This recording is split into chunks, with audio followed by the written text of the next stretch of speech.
अस्सलाम वालेकुम नाजरीन। स्मार्ट टीवी में खुश आमदीद। शुरू अल्लाह के नाम से जो मुआफ़ फरमाने वाला है। नाजरीन, 9 नवंबर हमारे कौमी और फ़लसफ़ी शायर हज़रत अल्लामा मोहम्मद इकबाल रहमतुल्लाह अलैह का यौम वलादत है। ये दिन हर साल आता और गुज़र जाता है। इस दिन की मुनासबत से शायर मशरक़ की कौमी और मिली खदमात पर रोशनी डाली जाती है और इकबालियात के माहिरीन मुख्तलिफ़ तकारीब में सैर हासिल तबसरा फरमाते हैं।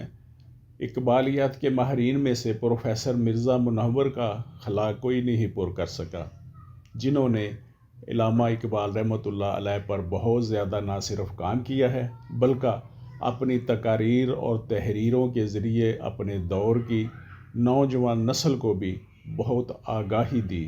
मगर मकाम अफसोस कि आज शायर मशरफ़ के अफ़कार को हमने पसे पुश्त डाल दिया है और हम अपनी ज़िंदगी को इकबालियात की रोशनी की बजाय कुछ यूँ गुजारते हैं। इकबाल तेरे देश का क्या हाल सुनाऊँ, बेबाकी व हक गोई से घबराता है मोमन, मक्कारी और फरेबी पे अतराता है मोमन, जिस रिज़्क़ से परवाज़ में आती हो कोताही, वही रिज़्क़ बड़े शौक़ से खाता है मोमन, करदार का गुफ्तार का आमाल का मोमन, कायल नहीं अब किसी ऐसे जंजाल का मोमन, केपी का मोमन है तो कोई पंजाब का मोमन, ढूंढे से भी नहीं मिलता कुरान का मोमन, इकबाल तेरे देश का क्या हाल सुनाऊं। अल्लामा इकबाल इस खित्ते में जिस किस्म की इस्लामी नज़रियाती रियासत का ख्वाब लेकर चले थे, आज अगर हम अपने गिरेबानों में मुंह डालकर देखें तो हमें इसका जवाब नहीं मिलेगा।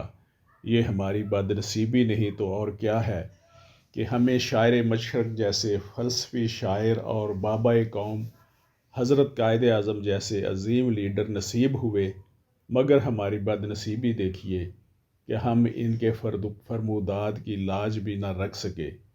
आज हमारा वतन अज़ीज़ जिस दोराहे पे खड़ा है, इसमें ज़रूरत है कि हम आज भी अपने इन कायदीन और मशाहीर के अरशादात और फरमूदात को मशले राह बनाएं। अल्लामा इकबाल ने अपनी शायरी के ज़रिए ख्वाब गफलत में खोई हुई कौम को बेदार किया। आपने मुसलमानों के लिए अलग वतन का ख्वाब देखा और मुसलमानों को इनके फ़र्ज़ से इन्हें आगाह किया। अल्लामा इकबाल ने इस कौम के नौजवानों में अलग वतन के हसूल के लिए लगन पैदा की। आप चाहते थे कि नौजवान आगे बढ़ें और मिलत इस्लामिया के लिए कुछ करें। आपने इस कौम के नौजवानों को पढ़ने लिखने की तलकीन फरमाई। आप नौजवानों को कौम का मुस्तकबिल समझते थे। आपने नौजवानों को आगे बढ़ने की तलकीन फरमाई और नौजवानों के लिए फरमाया, मंजिल से आगे बढ़कर मंजिल तलाश कर, मिल जाए तुझको दरिया तो समंदर तलाश कर, ये शीशा टूट जाता है पत्थर की चोट से, पत्थर ही टूट जाए वो शीशा तलाश कर, सजदों से तेरे क्या हुआ सदियां गुजर गई, दुनिया तेरी बदल दे वो सजदा तलाश कर। हज़रत अल्लामा मोहम्मद इकबाल के शायरी के मजमूओं में बांगे दरा, बाले जबरील, ज़रबे कलीम, अरमग़ान, ज़बूर अजम, जावेदनामा, इस्लाम और जमहूरियत काबिल ज़िक्र हैं। फ़ारसी ज़बान में इकबाल की 3 किताबें असरार खुदी, रमूज़ बेखुदी और प्याम मशरक़ शामिल हैं। हमारे मशाहीर में अल्लामा इकबाल सर फहरिस्त हैं, जिनकी पूरी शायरी ही कुरान से इबारत है।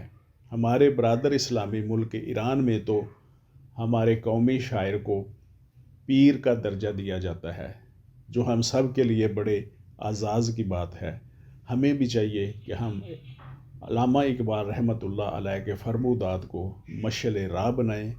माजी में हमसे जो तारीख़ी गलतियाँ और कोताहियाँ हुई, इनका आदा ना होने दें और ख़ुद एहतसाबी के ज़रिए एक बार फिर ख़ुद इस मुमलकत खुदादात को कायद और शायर मशरक़ के ख्वाबों की ताबीर बनाकर सरखरू होने की कोशिश करें।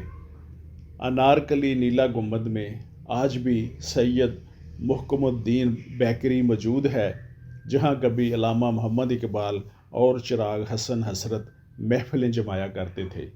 سید محکم الدین مرحوم کے صاحبزادے سید عشرت حسین مرحوم بتایا کرتے تھے، اس بیکری میں تحریک پاکستان کی نامور ہستیاں آ کر محفلیں جمایا کرتی تھی۔ اس بیکری میں غازی علم الدین شہید کے ہاتھ سے صندل کی لکڑی کا فرنیچر بھی موجود ہے۔ سید عشرت حسین بتایا کرتے تھے کہ جب وہ اس محفل کے قریب جا کر کچھ جاننے کی کوشش کرتے تو علامہ اقبال فرمایا کرتے، جاؤ منڈیا چلم تر کے لیا، یعنی حقہ کی چلم تازہ کر کے لاؤ۔ آپ یہ بھی فرمایا کرتے تھے کہ آزادی حاصل کرنے کا یہ مطلب نہیں کہ ہم اپنے دشمنوں کی طرف سے غافل ہو جائیں۔ آزادی کا تحفظ اسی صورت میں جاری رہتا ہے کہ جب یہ سفر مسلسل جاری رکھا جائے۔ آج ہم حکیم الامت شاعر مشرق کی 146ویں سالگرہ مناتے ہوئے عہد کریں کہ ہم نے اپنا قبلہ درست کرنا ہے، پاکستان کو حقیقی معنوں میں ایک آزاد اسلامی مملکت بنانا ہے۔ یہ ہمارا قومی فریضہ ہے اور علامہ اقبال کا خواب ہے۔ ہمیں اپنے قائد کے خواب کو پورا کرنا ہے۔ یہی ہمارے قائد سے ہماری وابستگی اور روحانی تعلق کا تقاضا ہے۔ میر محمد امین، ایڈوکیٹ، سماج ٹی وی۔